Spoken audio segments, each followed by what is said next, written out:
Genèse chapitre 2. Ainsi furent achevés les cieux et la terre et toute leur armée.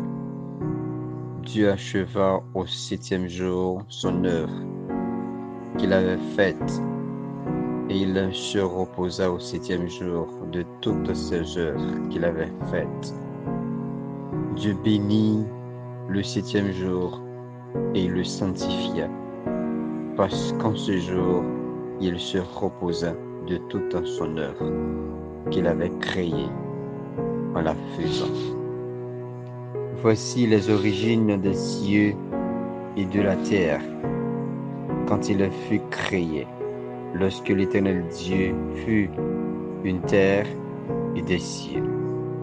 Aucun arbuste des champs n'était encore sur la terre, et aucune herbe des champs ne germait encore, car l'Éternel n'avait pas fait pleuvoir sur la terre, et il n'y avait point d'homme pour en cultiver le sol.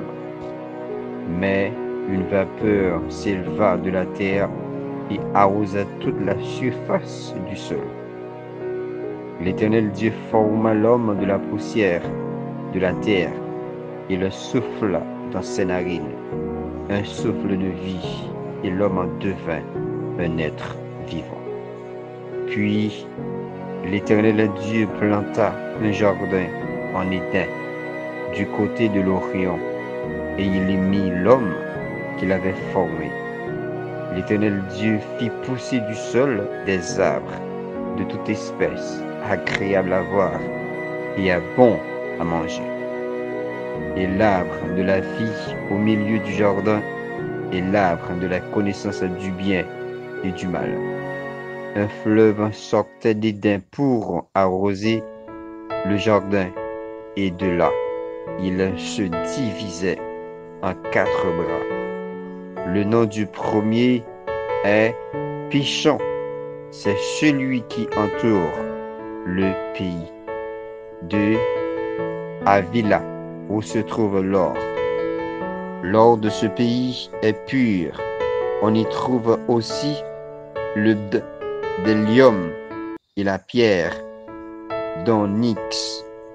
Le nom du second fleuve est Gishon. C'est celui qui entoure tout le pays de Cush. Le nom du troisième est desquels c'est celui qui coule à l'orient de la Syrie. Le 4e fleuve, c'est l'Euphrate. L'Éternel Dieu prit l'homme et se plaça dans le jardin d'Éden pour le cultiver et pour le garder. L'Éternel Dieu donna cet ordre à l'homme: tu pourras manger tous les arbres du jardin, mais tu ne mangeras pas de l'arbre de la connaissance du bien et du mal, car le jour où tu en mangeras, l'Éternel Dieu dit: il n'est pas bon que l'homme soit seul.